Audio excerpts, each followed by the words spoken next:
കൃഷ്ണ ഗുരുവായൂരപ്പ ശരണം. പൊന്നുണ്ണിക്കണ്ണൻ്റെ ഉഷപ്പൂജാലങ്കാരം രാവിലെ 4 മണിയോടുകൂടി മലർ നിവേദ്യം കഴിഞ്ഞ് ശ്രീകോവിൽ നട തുറന്നു. ശ്രീകോവിലിനകത്ത് അതാ നെയ്വിളക്കുകളെല്ലാം നിറഞ്ഞു കത്തുന്നുണ്ട്. പൊന്നുണ്ണിക്കണ്ണൻ്റെ പുഞ്ചിരി ആ നെയ്വിളക്കിൻ്റെ ശോഭയിൽ കൂടുതൽ ഭംഗിയുള്ളതായിട്ട് എല്ലാ ഭക്തന്മാർക്കും കാണാവുന്നതാണ്. പൊന്നുണ്ണിക്കണ്ണൻ്റെ തിരുമുഖം ചന്ദനം ചാർത്തിയിട്ടുണ്ട്. നെറ്റിയിൽ ഒരു സ്വർണ്ണഗോപിക്കുറി അണിയിച്ചിട്ടുണ്ട്. ചെവിയിൽ ചെവിപ്പൂക്കൾ വെച്ചിട്ടുണ്ട്. മാറത്തൊരു സ്വർണ്ണത്തിലകവും ഒരു വീതി കൂടിയ സ്വർണ്ണമാലയും ചാർത്തിയിരിക്കുന്നു.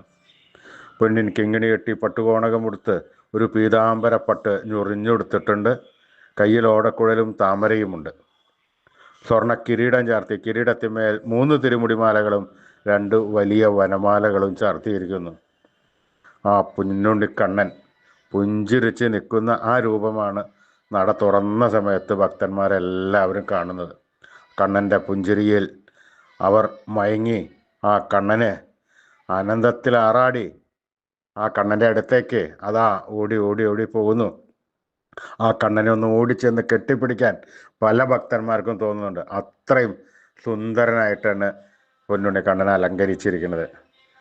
ആ സോപാനപ്പടിയിൽ നിന്ന് കണ്ണനെ കൺകുളിർക്ക കണ്ട് ആ കണ്ണൻ്റെ തൃക്കാൽക്കാൽ വീണ് നമസ്കരിക്കണോ, പ്രാർത്ഥിക്കണോ, നാരായണ നാമമെല്ലാം ചൊല്ലുന്നു. കണ്ണൻ അവരെ എല്ലാവരെയും അനുഗ്രഹിക്കണോ. ആ സുന്ദര രൂപം നമുക്കും നമ്മുടെ മനസ്സിലേക്കൊന്ന് ആവാഹിച്ചാലോ. പൊന്നിൻ കിങ്ങിണി കെട്ടി പട്ടുകോണകമെടുത്ത് പീതാംബരപ്പട്ട് ഞൊറിഞ്ഞെടുത്ത് കയ്യിൽ ഓടക്കുഴലും താമരയും പിടിച്ച് സർവാഭരണ വിഭൂഷിതനായി നിൽക്കുന്ന ആ സച്ചിദാനന്ദ കട്ടയുടെ രൂപം എല്ലാവരും മനസ്സിലേക്ക് ആവാഹിക്കുക. നല്ല പോലെ പ്രാർത്ഥിക്കുക. ഒരു നിമിഷം കണ്ണടയ്ക്കുക. ആ രൂപം നമ്മുടെ മനസ്സിലേക്ക് ഇങ്ങോട്ട് ആവാഹിക്കുക. അവിടെ പ്രതിഷ്ഠിക്കുക.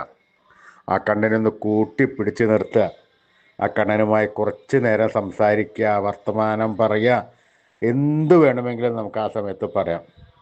ആ കണ്ണനെ ഒന്ന് കൊഞ്ചിക്കുക, ലാളിക്കുക, ഒരു മുത്തം കൊടുക്കുക. ആ കണ്ണൻ്റെ തൃക്കാൽക്ക വീണ് നമസ്കരിക്കുക, പ്രാർത്ഥിക്കുക. കണ്ണൻ നമ്മളെല്ലാവരെയും അനുഗ്രഹിക്കുന്നതാണ് കേട്ടോ.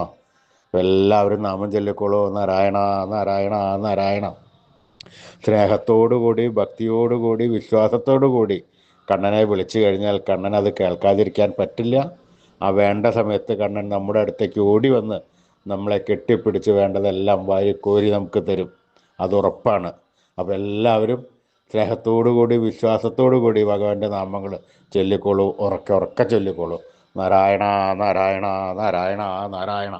കൃഷ്ണായ വാസുദേവായ ഹരേ പരമാത്മനെ പ്രണതക്ലേശനാശായ ഗോവിന്ദായ നമോ നമ. കൃഷ്ണായ വാസുദേവായ ഹരേ പരമാത്മനെ പ്രണതക്ലേശനാശായ ഗോവിന്ദായ നമോ നമ. കൃഷ്ണായ വാസുദേവായ ഹരേ പരമാത്മനെ പ്രണതക്ലേശനാശായ ഗോവിന്ദായ നമോ നമ. അച്യുതാനന്ദ ഗോവിന്ദ അച്യുതാനന്ദ ഗോവിന്ദ അച്യുതാനന്ദ അച്യുതാനന്ദ ഗോവിന്ദ. ഈ നാമത്രയ മന്ത്രം എല്ലാവരും എല്ലാ ദിവസവും നിത്യ ഉപാസനയിൽപ്പെടുത്തുക, ജപിക്കുക. നമുക്ക് ആയുരാരോഗ്യ സൗഖ്യം, സർവ്വസമ്പൽ സമൃദ്ധി, സർവ്വ ഐശ്വര്യം, സന്തതി പരമ്പരകൾക്കെല്ലാം ശ്രേയസ് ഉണ്ടാകുന്നതാണ് ഈ മന്ത്രജപം കൊണ്ട്. ഋഷീശ്വരന്മാർ തലമുറകൾ കൈമാറി തന്ന ഈ മന്ത്രം അമൂല്യനിധിയാണ്. ഈ കലികാലത്ത് നമുക്ക് ജപിക്കുവാൻ പറ്റിയ ഉത്തമമായ മന്ത്രമാണ്. അതുകൊണ്ട് ആരും ഇത് കൈവിടാതെ ഈ മന്ത്രം നിത്യ ഉപാസനയിൽപ്പെടുത്തുക, ജപിക്കുക. കണ്ണൻ്റെ അനുഗ്രഹം നമുക്ക് എല്ലാവർക്കും ഉണ്ടാവും. അച്യുതാനന്ദ ഗോവിന്ദ അച്യുതാനന്ദ ഗോവിന്ദ അച്യുതാനന്ദ ഗോവിന്ദ അച്യുതാനന്ദ ഗോവിന്ദ.